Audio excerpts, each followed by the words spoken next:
لیکن مجھے حیرت ان لوگوں پر ہے کہ علماء وہاں جیل کی سزائیں کاٹ رہے ہیں اور تم یہاں ہیپی برتھ ڈے منا رہے ہو. شرم تک نہیں ہے. ظلم ایسی چیز ہے کینسر کے ناسور پھوڑے کی طرح کہ یہ پورے کے پوری قوم میں پھیلتا چلا جاتا ہے. آپ کو میں چند مثالوں کے ذریعے سے عرض کروں. رسول پاک صلی اللہ تعالیٰ علیہ وسلم کے زمانے میں ایک خاتون سے چوری ہو گئی. بنو مخزوم قبیلے کی ایک خاتون تھی, وہ پکڑی گئی. اس کا خاندان ابھی ابھی اسلام میں آیا تھا اور وہ لائی گئی حضور اکرم صلی اللہ تعالیٰ علیہ وسلم کے پاس. حضور اکرم صلی اللہ تعالیٰ علیہ وسلم نے ارشاد فرمایا چوری کی سزا ہاتھ کاٹنا ہے, اور اگر وہ پکڑی گئی ہے تو یہ سزا دی جائے گی اگر ثابت ہو جائے. تو صحابہ میں سے سب لوگوں نے یہ محسوس کیا کہ ابھی ابھی تو اسلام میں آئے, اتنی سخت سزا اس کو مل جائے تو پھر یہ خاندان برگشتہ نہ ہو جائے. لیکن کسی کے کہنے کی ہمت نہیں ہو رہی تھی. حضرت اسامہ بن زید رضی اللہ تعالیٰ عنہ چھوٹی عمر کے صحابی تھے اور حضور پاک صلی اللہ علیہ وسلم کے گھر ان کا آنا جانا زیادہ تھا. حضور کے گھر میں وہ آتے جاتے تھے. تو ان سے صحابہ نے کہا جا کر تم تھوڑی سفارش کر دو کہ اس خاتون کو ابھی سزا نہ دی جائے جو چوری میں پکڑی گئی ہے. بڑے خاندان کی عورت ہے, یہ خاندان ابھی ابھی مشرف اسلام ہوا ہے. حضرت اسامہ بن زید حضور کی محبت میں گئے, لاڈلے تھے حضور کے. عرض کیا کہ یا رسول اللہ صلی اللہ تعالیٰ علیہ وسلم اس خاتون کی سزا میں تھوڑی سی تخفیف ہو جائے, ڈھیل دے دی جائے, ابھی اس کو سزا نہ دی جائے. اللہ کے حبیب صلی اللہ تعالیٰ علیہ وسلم نے فرمایا تمہیں صحابہ نے کہا ہوگا, لوگوں نے کہا ہوگا. حضور باہر تشریف لائے, ممبر پر چڑھ گئے. اتنے جلال میں میرے آقا نے خطبہ دیا اور ارشاد فرمایا تم سے پہلی والی قومیں اسی لیے ہلاک و برباد ہو گئی کہ جب ان کے امیر لوگ گناہ کرتے تو چھوڑ دیے جاتے اور غریب گناہ کرتے تو انہیں سزائیں دی جاتی. بنی اسرائیل میں یہی ہوتا رہا اکثر بادشاہوں کے زمانے میں. حضور پاک صلی اللہ تعالیٰ علیہ وسلم نے پھر تاریخی جملہ ارشاد فرمایا. ارشاد فرماتے ہیں لو فاطمۃ بنت محمد سرقت لقطعت یدہا. حضور پاک صلی اللہ علیہ وسلم فرماتے ہیں سن لو سب لوگ, اگر فاطمہ بنت محمد بھی چوری میں آ جاتی تو میں اس کے بھی ہاتھ کاٹ لیتا بفرض. یعنی وہ سیدہ کائنات ہے, مخدومہ کائنات ہے, رسول اللہ صلی اللہ تعالیٰ علیہ وسلم کی شہزادی ہیں. لیکن حضور پاک صلی اللہ تعالیٰ علیہ وسلم کا یہ فرمان عالی شان صرف اس لیے کہ امت ہمیشہ عدل پر رہے, عدل پر رہے, انصاف پر رہے. آج کے حالات دیکھ کر کے ہمیں محسوس ہونے لگ گیا. وہ بات مجھے یاد آتی ہے جو سیدنا امام علی مقام سید الشہداء امام حسین رضی اللہ تعالیٰ عنہ نے فرمایا تھا. ان کے یہ جملے تاریخی ہیں میرے عزیزو. آپ نے فرمایا میرے نزدیک صرف ظالم وہ نہیں جو لوگوں کو مارتا ہے, لوگوں کو ختم کرتا ہے. امام حسین فرماتے میرے نزدیک وہ بھی ظالم ہے جو ظالم کے ظلم کو سہ کر خاموش بیٹھتا ہے. جو لوگ دیکھ کر خاموش بیٹھتے ہیں وہ خود بھی ظالم ہیں. اس لیے کہ معاشرے کو برباد ہوتے ہوئے اپنے آنکھوں سے دیکھا جا رہا ہے, سب سمجھ رہے ہیں خاموش. ارے ان کا میٹر ہے, ہم کیا کریں بول کر, ان کا مسئلہ ہے, ہم کیا کریں بول کر. یہ حالات آپ کو بھی تباہی کے دہانے پر لے جائیں گے. اسی لیے رسول کریم صلی اللہ تعالیٰ علیہ وسلم کی بعض احادیث میں ہے کہ جب تک معاشرے میں ظلم کے خلاف بولنے والے رہیں گے اللہ کا عذاب نہیں آئے گا.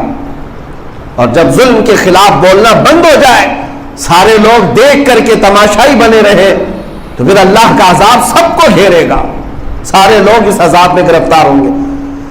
آج ہو سکتا ہے کوئی ایک ظالم تمہارے سروں پر ناچ رہا ہو. یہ ظلم کی خاموشی, چپی اگر برقرار رہی تو ہر محلے میں ایک ظالم کھڑا ہوگا. میں عراق گیا تھا, وہاں کے لوگ چند سالوں پہلے جو ان کے ہاں حالات ہوئے, حکومت گرائی گئی, الزام تھا کہ وہاں ڈکٹیٹرشپ تھی اور ظلم بہت زیادہ ہوتا تھا. پریسیڈنٹ کے خلاف, رئیس جمہوریہ کے خلاف جو بھی بات کرتا اسے اٹھا لیا جاتا, پولیس اسے مارتی. یہ حالات سننے کو ملتے تھے. میں آپ کو بتا رہا ہوں آج سے تقریباً 10-12 سال پہلے کی کہ یہاں حکومت گرا دی گئی امریکہ کے زور پر، فوجیوں کے زور پر ختم کر دی گئی، اس جنگ میں لاکھوں انتقال بھی کر گئے، بے گھر بھی ہو گئے۔ بعض وہاں کے ان لوگوں سے ہم نے پوچھا جو پہلی حکومت کو پسند نہیں کرتے تھے، امریکہ کے سپورٹر بھی تھے، وہ چاہتے بھی تھے کہ تبدیلی ہو جائے۔ ایک بات میں آپ کو بتا رہا ہوں، ہم نے ان سے پوچھا اب کیسے ہیں حالات آپ کے، اب کیسے ہیں حالات؟ آپ کے چاہنے کے مطابق تو وہ ختم ہو گئی حکومت، امریکہ نے آ کر گرا دیا، ختم بھی کر دیا، پھانسی پہ بھی چڑھا دیا، اب کیسے ہیں حالات؟ تو ان لوگوں نے کہا کہ آپ کو کیا بتائیں، اس وقت تو ایک ظلم کرنے والا تھا، لیکن آج گلی گلی ایک ایک ظالم بیٹھا ہوا ہے، ہر محلے میں، ہر گاؤں میں، ہر بستی میں ایک ایک ظالم ہے، جس کے پاس پیسہ ہے، جس کے پاس مال ہے، جس کے پاس طاقت ہے، وہ غریبوں کو رونتا ہے۔ آج یہی حالات ہیں۔ ہم نے محسوس کیا کہ میرے عزیزوں، ظالموں کے خلاف خاموشی عذاب بن کر کے نازل ہو جاتی ہے، اور سیدنا امام عالی مقام امام حسین رضی اللہ تعالیٰ عنہ کا آواز اٹھانا کس لیے تھا کہ اگر وہ بھی نہ بولتے اور وہ بھی نہ کھڑے ہوتے شریعت مصطفیٰ کی پہرے داری کے لیے، حمایت کے لیے، تو پھر سارے لوگوں کا ایک مزاج بن جاتا، جو آئے چلتا رہے گا، کچھ نہیں ہو سکے۔ امام احمد بن حنبل رضی اللہ تعالیٰ عنہ ایسے امام ہیں اپنے وقت کے جن کو 5 لاکھ حدیثیں یاد تھی، رسول اللہ صلی اللہ تعالیٰ علیہ وسلم کی 5 لاکھ حدیثوں کے حافظ، پورا ان کے ایک فقہ کی تدوین ہے، مذہب ہے امام احمد بن حنبل کا، لاکھوں نہیں کروڑوں ان کے اقتداء میں آج بھی پیروکار موجود ہیں، لیکن اس امام کو وقت کے ظالم بادشاہ نے صرف ایک فتوے کی بنیاد پر، انہوں نے حق بات کا اعلان کیا تھا، جلاد کے ہاتھوں ان کی ننگی پیٹھ پر کوڑے مروائے گئے، ان کا جبہ اٹھا کر ان کی ننگی پیٹھ پر کوڑے مارے جاتے تھے، اور کہا جاتا تھا کہ بیان بدل دو۔ ایک دو نہیں، تقریباً 3 لوگ خلیفہ آئے، وقت گزرتا گیا اور ہر ایک نے بلا بلا کر کے امام احمد بن حنبل کو کوڑے مارے، ان کی ریڑھ کی ہڈی جھک گئی تھی کوڑے کھا کر۔ کس بات پر؟ میرے عزیزوں، اس وقت اور بھی بہت سارے لوگ تھے، لیکن آپ نے حق کا پرچم بلند کیا اور کوڑے کھائے، صرف اور صرف اس بنیاد پر کہ ظلم کرنے والوں کے خلاف ایک آواز ہمیشہ ہونی چاہیے، اور اگر وہ بھی آواز ختم ہو گئی تو پوری امت عذاب میں گرفتار ہو جائے، ظالموں کے پنجوں میں آ جائے گی۔ اسی لیے میرے عزیزوں، آج اللہ تبارک و تعالیٰ نے اگر ہمیں طاقت دی ہے تو ہم بولیں، ظلم کو دیکھ کر خاموش نہ رہیں۔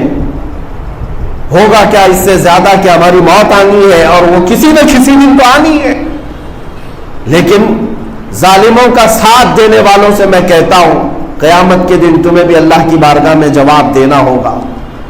رب تبارک و تعالیٰ فرمائے گا۔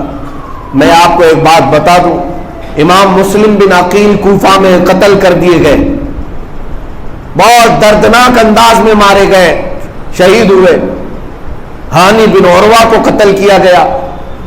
مسلم بن عقیل کو مارا کس نے تھا؟ ابن زیاد، ظالم، ہر محرم میں سنتے ہوں گے آپ۔ یزید کی فوج نے امام حسین کے ساتھ مقابلہ کیا اور ان کے بچوں کو تک قتل کیا، مارا۔ سارا بلیم ان ظالموں پر ہی رکھا جاتا ہے۔ ابن زیاد نے قتل کیا، ابن زیاد نے مارا، شمر نے مارا، خولی نے مارا۔ یہ تو ظالم ہے ہی، چور تھے، ڈکیت تھے، ان کی فطرت میں خرابی تھی، لیکن الزام ان کوفہ والوں پر بھی ہے جو ہزاروں کی تعداد میں ہو کر ظلم کو دیکھتے خاموش رہ گئے تھے۔ میرے عزیزوں، یہ خاموشی ان کے لیے عذاب بن کر نازل ہوئی۔ جو 22,000 لوگ تھے وہ سب کے سب قتل ہو گئے، مارے گئے، اور آج تک وہ نحوست ان کے شہر میں برقرار ہے، آج تک۔ اسی لیے ظلم کے خلاف اگر نہیں بول سکتے تو اسے ناپسند تو کرو۔ جو برا ہو رہا ہے اسے دیکھ کر خاموش بیٹھنا ایمان جانے کی علامت ہے۔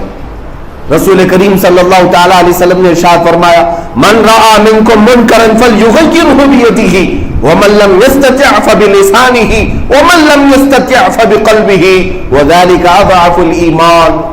رسول اللہ صلی اللہ علیہ وسلم ارشاد فرماتے ہیں، تم میں سے جب کبھی کوئی برائی کو دیکھے، اس میں ظلم بھی ہو سکتا ہے، تو اپنے ہاتھ سے روکو اگر طاقت ہے، اور اگر ہاتھ سے روکنے کی طاقت نہیں تو زبان سے بول کر روکو، اور زبان سے بھی روکنے کی طاقت نہیں ہے تو دل میں برا جان کر ہٹ تو جاؤ، لیکن یہ دل میں برا جاننا ایمان کا سب سے کمزور حصہ ہے۔ جس کے پاس ایمان کا سب سے کمزور حصہ ہے آج وہ صرف دل سے برا تو جانے گا، اور دل سے بھی برا نہیں جانتا تو اس کا مطلب ہے ایمان ہی نہیں رہا۔ ظلم کو دیکھ کر کے ہاں میں ہاں ملاتا رہا، برائیوں کو دیکھ کر کے وہ خاموش پہ ہنسی اور کہکہے لگاتا رہا، تو اس کا مطلب ہے ایمان ہی رخصت ہو رہا ہے۔ عزیزان گرامی وقار، آج لوگ ہم سے یہ کہتے ہیں کہ مولانا ایک مسجد کے ممبر سے آپ بولیں گے کیا فرق پڑتا ہے؟ تمہیں اندازہ نہیں، نہ یہ مسجد کا ممبر اور نہ یہ مائک ہلکا ہے، ہمیں اللہ رب العزت کی طاقت پر بھروسہ۔ جانتے ہیں ابراہیم علیہ الصلوۃ والتسلیم نے جب خانہ کعبہ کی تعمیر کی، اللہ نے فرمایا اے ابراہیم لوگوں کو حج کے لیے بلاؤ، جبکہ وہ ایسی جگہ جہاں ان کے علاوہ کوئی آبادی نہیں تھی، کوئی آبادی نہیں، کوئی گھر بھی نہیں تھا۔ حضرت ابراہیم علیہ السلام کو پکارنے کے لیے کہا لوگوں کو بلاؤ، وَأَذِّن فِي النَّاسِ بِالْحَجِّ، حج کے لیے لوگوں کو بلاؤ، قرآن پاک میں آیا۔ ابراہیم علیہ السلام نے پکارا، لوگوں کو بلایا کہ اے لوگوں اللہ کے گھر کی طرف آؤ، کشاں کشاں آؤ، خانہ کعبہ کی طواف کے لیے آؤ۔ حدیث پاک میں رب تعالیٰ نے ان کی آواز کو پوری دنیا میں پہنچایا، دنیا بھر کے لوگوں تک ان کی آواز پہنچائی۔ بلکہ یہ بھی حدیث پاک میں ہے جو اپنے ماں کے پیٹ میں تھے، جو اپنی باپ کی پشت میں تھے، جو عالم ارواح میں تھے، ان کو بھی اللہ نے ان کی آواز سنائی۔ جب رب تبارک و تعالیٰ قادر مطلق خود حکم فرمائے تو پہنچانا تو اس کی شان ہے۔ آج اگر آپ یہ سمجھتے ہیں کہ ایک مسجد چھوٹی مسجد ہے، ایک چھوٹا سا ممبر ہے، ایک چھوٹا سا مائک ہے، میرے بولنے سے کیا ہوگا، اپنی ذات پر کبھی بھی مت دیکھو، اللہ رب العزت کی طاقت کی طرف دیکھو۔ ہماری ہلکی زبان ہی صحیح، ہمارے جملے چھوٹے ہی صحیح، لیکن رب تبارک و تعالیٰ جب پہنچانے پر آئے تو وقت کے طاغوتی طاقتوں تک بھی پہنچائے گا، ہر جگہ پہنچائے گا۔ ہمارا کام ہے حق کے لیے آواز اٹھانا اور ظلم کے خلاف بولنا۔ عزیزان گرامی وقار، میں مختصراً اب آپ کو ہندوستان کے احوال پر بات کروں۔ آج جو کچھ بھی ہو رہا ہے ظلم کی انتہا ہونی چاہیے۔ ہم دیکھ رہے ہیں حالات اتنی تیزی سے بدلتے جا رہے ہیں، یہ ہماری خاموشی ہی کا نتیجہ ہے، ہماری خاموشی کا نتیجہ ہے جو آج ظلم اتنا بڑھتا چلا گیا کہ علل اعلان یہ کہا جائے کہ مسلمانوں کو قتل کر دو، مسلمانوں کو مار دو، علل اعلان کوئی کہے کہ مسلمانوں سے خرید و فروخت نہ کرو، کاروبار بند کرو۔ گجرات کے حالات اور سخت سے سخت ہوتے جا رہے ہیں۔ یہ پورا جو ماحول ہو رہا ہے اس کی وجہ یہی ہے کہ تم سارے ظلم کو خاموشی سے سہتے چلے گئے۔ مسجدیں ہمارے سامنے توڑی جاتی ہیں، دلی کے فسادات میں مسجدیں جلائی گئی، مزارات کی چادریں جلائی گئی، مینار پر چڑھ کر کے آتنکی حملے کرتا۔ یہ بات اس قدر بڑھتی چلی گئی کہ میں ان لوگوں سے آج گزارش کرتا ہوں کہ جنہیں اللہ نے زبان دی، طاقت دی، منصب دیا، کرسیاں دی، تو کم از کم اپنے وقت کے اور اپنے منصب کے صحیح استعمال کے ساتھ امت کے حق میں آواز تو اٹھاؤ۔ کل بروز قیامت تم شرمندہ اور ذلیل ہونے سے تو محفوظ رہو گے۔ آج آپ کو اندازہ مرنے کا وقت ہے ان لوگوں کے لیے جن کو اللہ تبارک و تعالیٰ نے وقت میں اپنے زمانے میں بہت کچھ عطا کیا، لیکن وہ سوائے پیسہ بٹورنے اور اپنے عیش کے کچھ نہیں سوچتے۔ امت مرحومہ آج کس حال سے گزر رہی، کس کرب سے گزر رہی، اندازہ ہے؟ نبی مکرم صلی اللہ تعالیٰ علیہ وسلم تو ارشاد فرماتے ہیں کہ اگر تمہارے پاؤں میں کانٹا بھی چبھے تو اس کا درد مجھے ہوتا۔ یہاں امت کا درد کسی کو نہیں، امت کس کرب سے گزر رہی ہے۔ عزیزان گرامی وقار، یہاں پر اب حالات، یہ میڈیا ٹرائل جو چلایا جاتا ہے، کسی بھی ایک عالم کو پکڑ لو، گجرات کے ابھی 8 دن قبل ایک مرڈر ہوا، قتل ہوا، 2 نوجوان پکڑے گئے، لیکن 2-3 دن کے بعد دیدہ و دانستہ ہمارے محب گرامی تحریک فروغ اسلام کے بانی مولانا قمر غنی عثمانی کو دلی سے اٹھایا جاتا ہے، دلی سے پکڑ کر کے لایا جاتا ہے۔ ارے ابھی ATS نے پکڑ کر کے لایا ہی ہے، لیکن پورے دجالی میڈیا بھونکنا شروع کر دیا، یا آتنکوادی پکڑا گیا، دہشت گرد پکڑا گیا، مولانا پکڑا گیا، اس کا سمبند پاکستان سے تھا، فلاں تحریک سے تھا، فلاں تنظیم سے تھا، سارا کچھ تو انصاف یہی لے کر بیٹھے ہوئے، پھر سپریم کورٹ کائے کے لیے، ہائی کورٹ کائے کے لیے، سارا نظام تو میڈیا والوں کے پاس دے دینا چاہیے۔ یہ جسے چاہے مجرم بنائے، جسے چاہے دہشت گرد بنائے، جسے چاہے آتنکواد بنائے۔ آپ میں سے کبھی کسی نے سوچا کہ یہ جتنا بھونکتے ہیں ان پر کوئی کیس کرتا ہے، ان کے خلاف کوئی بولتا ہے کہ یہ کیوں ایک کمیونٹی کو باضابطہ ڈیمیج کرتے ہیں، کیوں بار بار ہماری چھوی کو خراب کرتے ہیں؟ کیا الزام ثابت ہوا؟ کیا تہمت ثابت ہوئی؟ نہیں ہوئی۔ ابھی کورٹ میں کیس چلتے رہتے ہیں، لیکن اس سے پہلے ہی یہاں پر تو ظالم بنا دیا جاتا ہے، آتنکواد بنا دیا جاتا ہے، 10 سال کے بعد پتہ چلتا ہے کہ ان کا اس میں کچھ حصہ ہی نہیں تھا۔ یہ کوئی انصاف نہیں چلتا ہے میرے عزیزوں۔ میڈیا کو ہونا یہی چاہیے کہ غیر جانبدارانہ رپورٹنگ کرے کہ الزام میں گرفتار کیا گیا ہے، دیکھا جائے گا کہ شواہد اور گواہوں کے ساتھ کیا چیز ثابت ہوتی ہے، لیکن اس سے پہلے کیا کیا بنایا جاتا ہے۔ اس کا مطلب ہے کہ دیدہ و دانستہ، پری پلانڈ یہ ساری چیزیں صرف اور صرف ایک کمیونٹی کو ٹارگٹ کرنا ہے، ایک قوم کو پورے طور پر کسی گناہ میں ملوث کر کے دکھانا ہے۔ عزیزان گرامی وقار، آج جن علماء کو گرفتار کیا جا رہا ہے ایسے بھیانک الزامات میں کہتا ہوں رسول پاک صلی اللہ تعالی علیہ وسلم کی ناموس پر، جنہوں نے زندگی میں قربانیاں دی ہیں اور حفاظت کا اور پہرا دینے کا عزم لے کر کے کھڑے ہوئے، اگر آج ان کو ظلمن کوئی گرفتار کرتا ہے تو میں آواز اٹھاتا ہوں، میرا حق ہے یہ۔ اس لیے میں ہندوستان بھر کے علماء، مشائخ اور دیگر ان لوگوں سے بھی کہتا ہوں کہ وقت کا انتظار کرو۔ یہ تو انہی کے نعروں کے مطابق ایک تو جھانکی ہے اور پھر باقی ہے۔ متحد رہو گے تو کہلاؤ گے مومن و غازی، منتشر ہوگے تو قصدوں میں صفایا ہوگا، بڑھ جاؤ گے تو ایک کے بعد دیگر ہر ایک کا نمبر آتا رہے گا۔ آج کی بات میں بتا رہا ہوں، ان علماء کو سلام جو حضور پاک صلی اللہ تعالی علیہ وسلم کے نام پر پکڑے گئے، لے جائے گئے، اور اندر ان کو جس طرح سے بھی رکھا جا رہا ہو، لیکن مجھے حیرت ان لوگوں پر ہے کہ علماء وہاں جیل کی سزائیں کاٹ رہے ہیں اور تم یہاں ہیپی برتھ ڈے منا رہے ہو، شرم تک نہیں ہے۔ سیاسی نیتا اپنے پیسوں کی ریل پیل پر لوگوں کو خوب بانٹ رہے ہیں، نہ انہیں نمبر رہ کر حضور کے دین کی پہرےداری کر رہا ہو اور جیل میں جائے تو بولنے تک کی انہیں توفیق نہیں ملتی۔ اس کا مطلب یہ ہے کہ اللہ تبارک و تعالیٰ نے انہیں اپنے دین کے لیے کوئی توفیق ہی نہیں عطا کی۔ عزیزان گرامی وقار، میں آج اس لیے جذبات میں آپ کے سامنے کہہ رہا ہوں کہ حالات بہت تیزی سے تبدیل ہوتے جا رہے ہیں۔